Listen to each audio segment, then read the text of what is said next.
Hello everyone. Today we will talk about how to fix the app of WhatsApp Business. We will go to settings, then we click on apps. After that you will search the app WhatsApp Business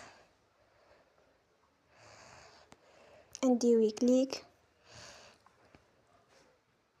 You will on for stop. After that you will go to storage. Then we click on clear cache. In the end you will turn your Wi-Fi and you will turn again.